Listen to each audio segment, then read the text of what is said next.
escuchar, ¿pensás que ese fue un factor también, el decir, lo voto aún criticando cosas del gobierno, pero lo que está enfrente ya sé cómo es y no quiero que eso vuelva? Si tuviera que sintetizarlo, diría que un porcentaje importante de la sociedad, no toda, votó la continuidad del cambio. Mm, Eh, Otra parte votó la continuidad del viejo, del antiguo régimen, y hay un segmento que se fragmentó mucho, porque como no hubo paso, tuviste una oferta infinita de claro, candidatos. Las PASO tenía muchas cosas malas, pero tenía una cosa buena y era que te reducía la cantidad de candidatos porque hay un piso, ¿te acordás? De 1,5%, que no pasaba, no entraba a la ronda final, ¿verdad? Entonces, esto fragmentó mucho el voto, donde había muchos matices. Había gente que estaba eh, a favor de la filosofía del presidente, pero no de las prácticas, y otros que proponían cambios más radicales, ¿no? Lo cierto es que digamos, esa primera minoría sólida que obtiene el gobierno, porque supera el 40% y porque obtiene prácticamente 10 puntos de diferencia respecto del segundo, si fuese, no lo es, pero si fuese una elección presidencial, Milei hubiera sido reelecto el domingo pasado. ¿Mm? Le da al gobierno la ujú. posibilidad efectivamente de tener una legitimidad de origen ratificada y avanzar en su programa. Causas. Uno, boleta única de papel. Fundamental. ¿Cómo sabemos que esto es muy importante? Porque el peronismo se queja, sobre todo Kicillof, amargamente se quejó de la boleta única de papel. Quiere decir que es buenísima, ¿no? Es una Sí, prueba tal cual. ácida que Si se descubrió la queja política peronista Kicillof, argentina. sale como piña. Claro. En términos matemáticos es lo que diga Axel, a la -1 es lo que hay que hacer, ¿no? Entonces, la boleta única es Sí, muy buena. También hay un intendente seco que reconoció que da varios puntos a favor del peronismo esto. sí, tal La cual. pregunta acá es cuántas elecciones el peronismo ganó gracias a esto. Claramente. O diferencias, bueno, o diferencias de senadores y diputados que le dieron mayorías en el Congreso.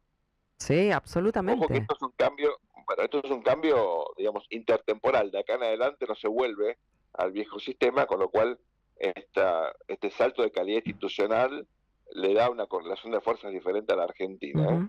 Punto número dos, fue vital la intervención de Estados Unidos, sobre todo el secretario Bessent, que con tweets y relativamente poca plata.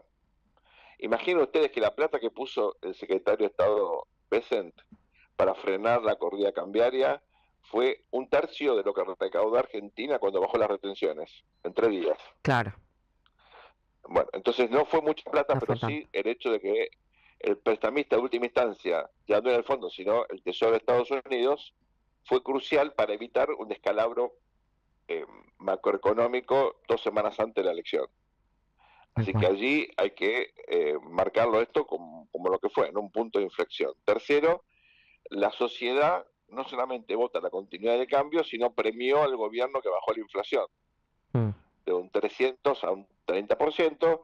Queda un camino enorme por recorrer, pero ese esfuerzo fue significativo y premiado por una sociedad que estaba abrumada por la alta inflación. Ahora tenemos otros problemas que no son menores, Claro, pero no tenemos ese que generaba, entre otras cosas, una situación de imprevisibilidad y un aumento de la pobreza y la indigencia. tal cual. Y cuarto, en un contexto de mala campaña, incluyendo la libertad avanza, bueno, el peronismo es una campaña todavía peor, ¿no? Claro. Diana básicamente no hizo campaña, por ejemplo, Es no que, podía contestar si claro, Venezuela era o no una sus pocas democracia. apariciones fueron desastrosas. Bueno, Quedó en la memoria de todos su defensa de Maduro y del régimen en Venezuela, que para él es una democracia con fallas. Y bueno, después de eso le dijeron, deja, no des más entrevistas, no salgas, ¿no? Militamos bueno, la lo boleta, importante. militamos el sello Fuerza Patria, pero escondemos al principal candidato. Y fíjate que en la capital la oferta era la cámpora o un tipo de izquierda que no se animaba a decir que había nacido en Israel, Claro, dijo nací en el exterior. tal cual. A ver, uno no es responsable de Y dónde Ty nace. Hackman, que Y Ty Herman, en su spot dice sí, que nació en el exterior justamente escondiendo que es israelí por este tema de que su electorado es pro-Palestina, ¿no? Claro. Entonces, en la ciudad de Buenos Aires, con esa oferta, invierno te va a ir, ¿no? Sí, ¿Quién claro, es responsable de eso? Cristina. Que le Cristina, eche la culpa a Axel de la derrota es una vergüenza, ¿no? Acepta responsable de los errores una vez. claro. No se está haciendo cargo, ¿no? Porque salió fuerte Al con esta contrario. carta a señalar a Kicillof. Para ella, el responsable es Kicillof por haber desdoblado.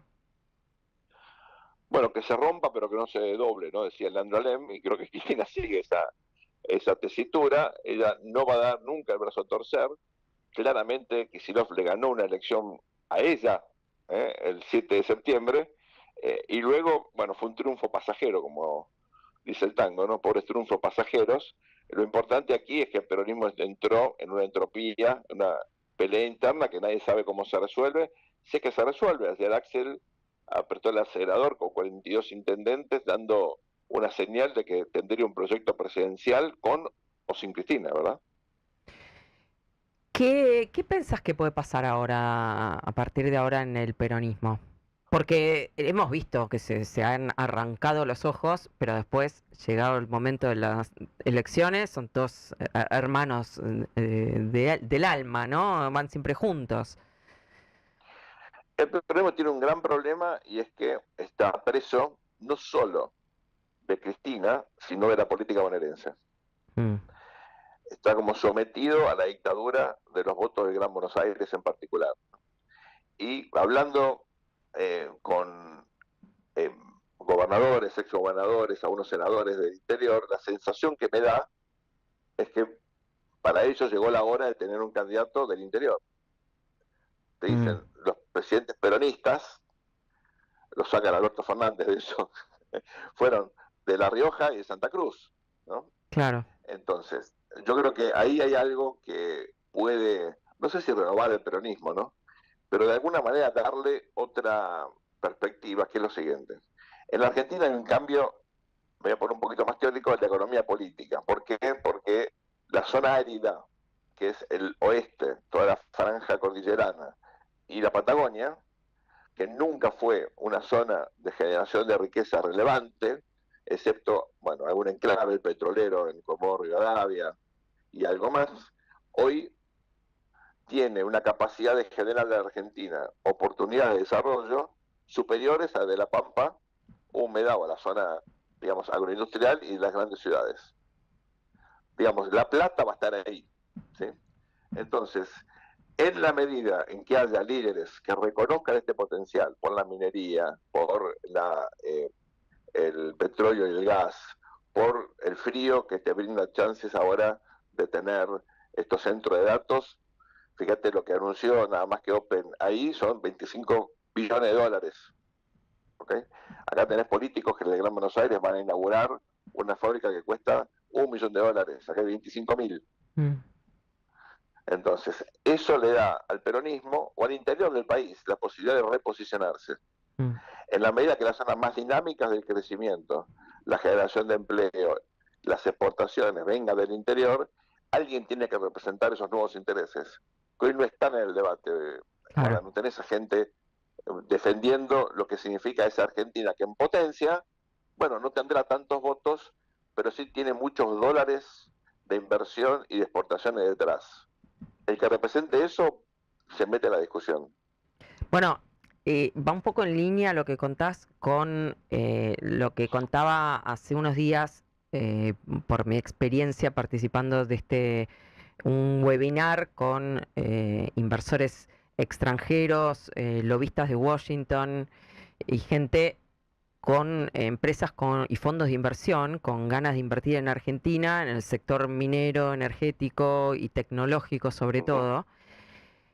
Y un poco la demanda de ellos de gobernabilidad, de seguridad jurídica, lo que ya sabemos, pero un poco eso, la poca coordinación entre gobierno nacional y las provincias en un momento en donde para ellos era clave el rol de los gobernadores. Era exactamente eso es lo que planteaban inversores extranjeros, ¿no? Que no les importa nada la interna política, pero eso obviamente, eso también afecta la, la decisión después a la hora de invertir en Argentina o porque nosotros competimos con otros países que están en misma situación o parecida a nivel recursos energéticos y bueno, terminaban decidiéndose por invertir en otros países porque bueno, no les terminaba de generar seguridad esta poca coordinación entre el gobierno nacional y las provincias, por ejemplo.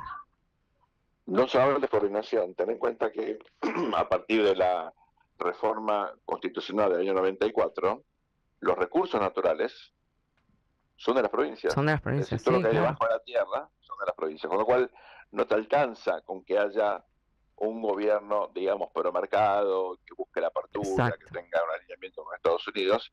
Necesitas que haya provincias que tengan un marco regulatorio, sobre todo tributario, en particular de ingresos brutos, razonable, Ujú. que adhieran al RIGI, ¿no? Al régimen de incentivo de grandes inversiones, que brinden un piso mínimo de infraestructura. Ahora, fíjate que los gobernadores, que son pillos rapidísimos, muchos de ellos lo primero que hicieron después de la elección fue preguntar ya a sus banqueros si pueden colocar dinero afuera, porque que baje el riesgo país no solamente le permite a Caputo y compañía, a Toto Caputo, refinanciar los vencimientos de 2026, lo cual es vital. Le permite a muchas provincias también colocar deuda. Entonces se abre un ciclo virtuoso donde si haces las cosas mínimamente bien y tenés muchísimo para ganar, entre venir a Buenos Aires a patear escritorios y llevarte 200 ATNs a tener una inversión de 25 billones de dólares y mucha diferencia, efectivamente, o sea, pero no ver la diferencia es ser ciego, ¿no? Claro, Entonces, la riqueza que hoy puede generar la Argentina, gracias a adoptar reglas lógicas, nadie está hablando acá de eh, versiones decimonónicas del capitalismo, así como escuché alguna asociación de abogados laboralistas rajándose las vestiduras de un proyecto que no está escrito todavía, ¿no? Suponiendo que efectivamente Argentina va a destruir los derechos laborales y cosas por el estilo que son ridículas, porque debería cambiar la constitución, está en el 14 bis. claro. Bueno, me parece que acá hay una posibilidad realmente espectacular. El que quiera volver al antiguo régimen inflacionario y de pobreza no tiene, me parece, recorrido. El que busque, en todo caso, criticado del gobierno por lo que no hace dentro de la lógica de un capitalismo moderno, tiene mucho, mucho, para ganar, porque es un gobierno como todos que comete errores, lo sigue Claro, cometiendo hoy. tal cual. Mariel, Sergio, ¿qué tal? Mariel Fitzpatrick te saluda, ¿cómo estás? Gracias, Mariano, un gusto. Igualmente. Te quería traer otra vez un poquito acá al plano doméstico. ¿Cómo analizás el tema de la salida de francos y el desembarco, que todo indica que se va a confirmar, de Santiago Caputo formalmente en el gabinete con un cargo que estaría a definirse en los próximos días? Bueno, a ver, primero, el poder ejecutivo en Argentina es unipersonal, es el presidente de la nación. Él nombra a quien se le ocurre y lo cambia cuando se le ocurre. Hay poderes ejecutivos en el mundo que tienen que negociar esto con el Parlamento, por ejemplo, en Estados Unidos. Para ratificar un secretario de Estado, que es un ministro nuestro, necesitas el apoyo del Senado. Bueno, en Argentina no pasa eso. Con lo cual, lo que hace el presidente es lo importante. Muchos me dicen, no, bueno, pero Franco se ve que tenía el diálogo con los gobernadores. ¿Qué dijo el presidente el otro día? Yo voy a hablar con los gobernadores. Y de hecho fue, le dio la mano a cada uno, hasta se abrazó con Jorge Macri. Fíjense cómo cambia la Argentina entre el TDO del 25 de mayo y la elección del 26 de octubre, ¿no? Son 5 meses y el presidente pasa a ignorar al jefe de gobierno de la ciudad a darle un abrazo. Hablando de pragmatismo, ¿no? tal cual. Entonces Sí, veo sí, que es muy ahí pragmático. Él ya dio muestras de infinitamente, pragmatismo. por supuesto. Y ahora va a haber muchas más. Con lo cual, el diálogo que antes llevaba Franco, que hizo una gran tarea, ahora lo va a hacer el presidente. O sea, vos lo ves en ese Entonces, no hace rol falta. de asumir algo que él quizás venía resistiendo, que era meterse en la rosca política y en las negociaciones. Pero ¿por qué se resistía, Guada, Mariel, amigos? Porque Mm, él se sentía débil. Él se sentía que el sistema político lo rechazaba todavía, lo cual era Claro. cierto, que él era todavía un forúnculo que le había salido a la Argentina, que de casualidad muchos pensaban que había ganado la elección, que no iba a durar. Digamos, la hipótesis Semana Santa, ¿no? Dura 4 meses. Ok, eso no pasó, pero la idea de que esto era una especie de error histórico de la Argentina y que finalmente el peronismo, voy a poner las cosas entre comillas en su lugar, bueno, era algo que se había firmado incluso en el contexto de la crisis cambiaria. Ratificado electoralmente, con una legitimidad de origen y un poder obviamente muy superior, con victorias, algunas simbólicas, otras reales, enormes, el presidente ahora, con espaldas más anchas, siendo banca y no punto, se sienta a dialogar con todos. Entonces lo que cambia acá es la correlación de fuerza entre el presidente de la nación y el resto de los actores políticos. Por eso creo yo que, bueno, Guillermo Franco cumplió una tarea fundamental, pero ahora, fíjense que el propio presidente abrió la billetera. La noticia de estos días es que hay más plata para los hospitales. Uno diría, el peronismo lo hubiera hecho antes de las elecciones, no después de las elecciones. ¿Vieron? No, lo hacen después de las elecciones. Y es simbólico, porque lo que están pensando es, bueno, esto estaba mal. No iban a reconocer un error antes de las elecciones. Tenía sentido pelearte con los residentes de Garrahan. No, fue una estupidez total. Donde lo mires, primero fue un error, tenía razón los residentes de Garrahan, ahora están peleando por si la reconocen los días que no laburaron. Pero el tema de fondo era que ganaban una miseria. Ustedes eran, en Argentina los jubilados también ganan una miseria, y es cierto, pero No, y solucionar la cuestión de en los todos los jubilados. hospitales ganan una miseria, ¿no? Parecería que solo en el Garrahan ganan mal. Lo No que tanto, en ahí el la Garrahan ganan estrategia menos que en el promedio. que terminó obviamente demostrando que fue equivocada, pero la estrategia tenía su sentido en que sabían que era un uso político que se le estaba dando y que en año electoral, cediendo ante esa demanda, después iba a haber un efecto dominó de que Sí. se iban a empezar a sumar demandas que iba a terminar generando un desequilibrio fiscal. No, la idea era torcerle el brazo. Bueno, el presidente dijo, a mí no me torcen el brazo. Claro. Ahora pasa la elección y reconoce el error. No lo van a decir así, pero no importa. Lo que digo es, lo importante es que acabes un gobierno que reconoce errores de esta naturaleza, hace las cosas que son lógicas, y es pagarle una miseria, pero no tanto a los residentes, ¿no? Porque tampoco esto soluciona naturalmente la cuestión del ingreso de los médicos, una de las profesiones que perdió lamentablemente, ¿no? Más en términos de ingreso y prestigio en los últimos 30 años. Los médicos son para las profesiones tradicionales lo que son los militares para el Estado. O sea, es una miseria, ¿no?